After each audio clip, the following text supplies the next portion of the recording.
Yeah, I mean, it's a huge win for the club, top win, nearing playoffs. This was a huge test for us going into playoffs. And obviously, we have a lot to play for still. We're trying to clinch that home spot for the first playoff game. So this was important and a huge test against a top team and a team who knows we might see again in playoffs. So really happy with the result. And now you scored an own goal, but then turned around and scored a banger 2 minutes later. Can you maybe just talk about maybe what went through your head? Was it, I got to go get one back?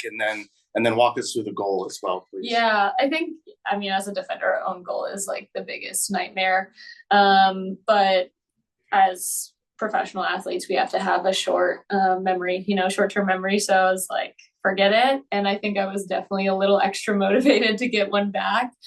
So that it was net neutral. I was telling my teammates I almost couldn't celebrate the goal because I was just like so relieved. First NWSL brace today. No, you have to laugh about it.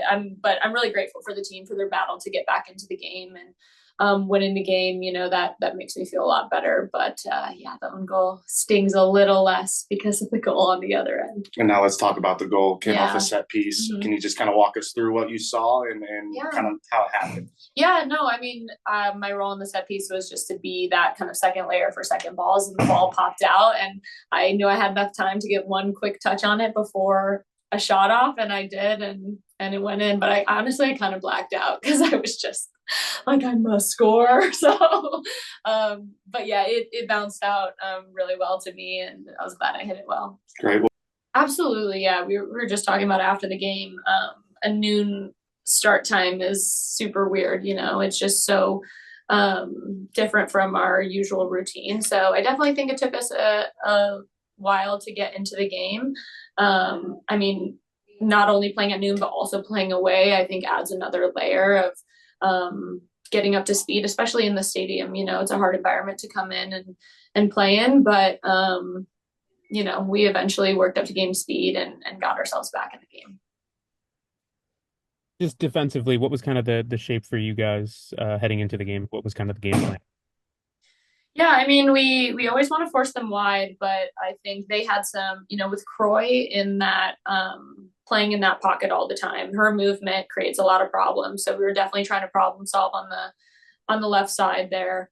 We want to force them wide, force them to go down the flanks, but again, they had some good movement. So we had to kind of adjust our game plan so that we could flip flop when we needed to in the wide areas. And I think it caused us some problems at the beginning of the game, but eventually we were able to adjust. What can you say about Marta at this point? I mean, coming into the game and within 45 seconds forcing an own goal, and then of course the penalty, she's now the oldest player in NWSL history to score a penalty. What more can you say about a player like her? I mean, I think the only thing I can say is like, don't forget who she is. I think we have those moments still constantly of like, that is the GOAT. And she is still very much that. And people love to talk about her age and stuff, but she is still Marta and still can create that magic. And we know that, and we hope the world keeps knowing that. And that was just what she does, and she continues to do it. So I'm just glad she's on my team. We will go here in the room. Hello, Kerry. Thank you for your time. I figured I'd ask first about just you might have answered this already, but your perspective on the goal, on yours. Yeah, which one? No. I guess the one that officially went. I know. No, I was off a set piece. We've been really pushing to score on set pieces and convert and stuff. And I was just telling them that my role was kind of to be there for that second phase ball, and the ball popped out right to me. So I was lucky that I had enough time to take a touch and put it away. And related to that, I know like 3 goals and plenty of chances and XGs. Like, what does it tell you to just even with some of the drier spells after Barbara went down, that you guys are able to do that again, especially against a team that's very high up on the table? Yeah, I think it's a huge sign that we're headed in the right direction and hopefully peaking at the right moment. We had a huge dry spell, like you said, in the heart of the season, and we have worked tirelessly to get out of that. And I think this game was a great sign that we are moving in the right direction, creating more goals, as you said, or goal chances. yeah, I think it's looking good, and we're creating that momentum to take into playoffs.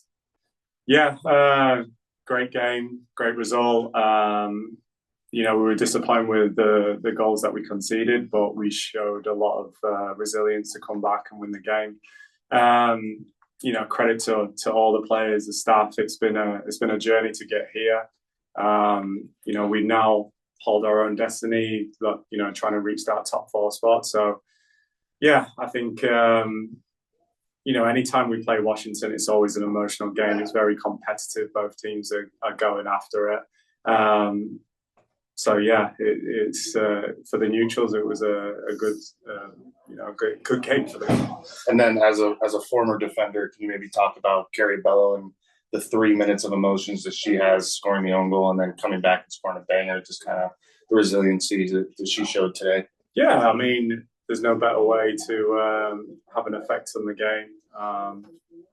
By scoring a goal like she did. It was a hell of a goal, and credit to her, because it's very tough when she's got an own goal to go internal, but she made a difference by scoring that equalising goal. So yeah, it's we expect that from all our players. You've got to move on quickly. There's still enough time in the game to show that sort of resilience, and she showed it in the best way. And we'll go to the Zoom. Go ahead, Austin. Seb, bringing in Marta for the beginning of the second half, just instant impact from her scoring, 45 seconds into the second half, and then obviously the penalty. Just how much more can you say about her impact to this team? Not even just the last game with the free kick, but now, coming in, being the game changer that she is. Just what more can you say about her impact on this team? Yeah, I can't say any more. You said everything, Austin. No, I mean, yeah, to bring on a player like Marty with her quality, and yeah, she was attacking a player. She wants to get forward. She wants to score goals. Make an immediate impact off the bench. We have to manage her and her load, because she played high minutes on Wednesday night against Pachuca. We felt we needed a bit of a spark, and she certainly brought that. And then showing that sort of composure in front of goal with the penalty. She's been in those moments many of times. She's obviously faced Aubrey many of times in that position as well, and she calmly slots it away. So yeah, really pleased with her. Really happy that we've got her back firing in such a pivotal moment in the season. We'll go next to Sandra, CBS Sports. Hi, thanks. Can you hear me, Seb? Yep. Incredible game.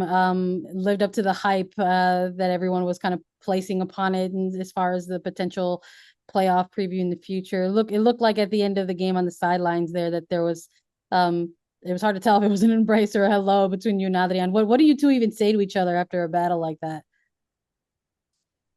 No, I mean it's obviously an emotional game, from start to finish, and yeah, it's just one of those things that it happens. I'm not going to say what went on, but yeah, I think we both obviously respect each other. Adrian's done a terrific job since he's come into the team. They've been on such a great run, unbeaten run, fully deserved to be in that second spot. And yeah, I'm sure we'll probably meet again in the postseason. But yeah, I've got so much respect for him and what he's done since he's come in. And yeah, it's just obviously an emotional game when you have games like we had today. We'll go here in the room. Hi, Seb. Thank you for your time. Following up on that, Spirit are a team that I feel like can often dictate the tempo of games, kind of put opposing teams on the back foot, especially here at home. But being able to score 3 goals and get a lot of chances, especially after the sort of dry spell that came on earlier in the season, what do you think it means that for this team to be able to put up that many opportunities on the road against a team like the Spirit? Yeah, I mean it's something that's been in the works for a long time now. Even though the results haven't been shown with our performances, we went on that run of not winning in 9 games. We've seemed to have turned that around with a couple of wins and draws, but yeah, we knew the process, we trusted the process, and now it's starting to show in such a important time of the season. Towards the end of the year, we've obviously clinched a playoff spot. We still have aspirations to finish in the top 4 to have that home field advantage. And yeah, you want to build that momentum as you're going into the postseason as well. So games like today are important for us. It could be a rehearsal for what's coming up in the postseason. We could be here again in the postseason, which will have its fireworks. So yeah, just having that sort of preparation going into the postseason is important. And yeah, we wanted to have that sort of mentality that we can come here and win the game of football. And if you're back here in, I don't know, 3-4 weeks, if it's a 2-3 matchup, what do you think are the biggest lessons that you've taken away from coming in here, doing it once to make sure you can do it again? Yeah, I think, it's such a hostile environment as well. I think the fans really get behind their team. And so I've talked a lot about controlling the controllables, not allowing the fans to get involved. I've been in many games where, one moment can lead to, fans getting off their feet and getting them excited. And as an away team, you have to negate that by being very focused and disciplined. I think also, they have a really good roster here as well. And so you would expect a lot of rotation as well within their lineup. So yeah, I think any game against Spirit is always a fun spectacle. Like, it's always 2 teams going after it. The intensity is always there, and we have to obviously, hold ourselves to high standards when it comes to that. But yeah, create opportunities best we can and make sure that we execute them like we did today.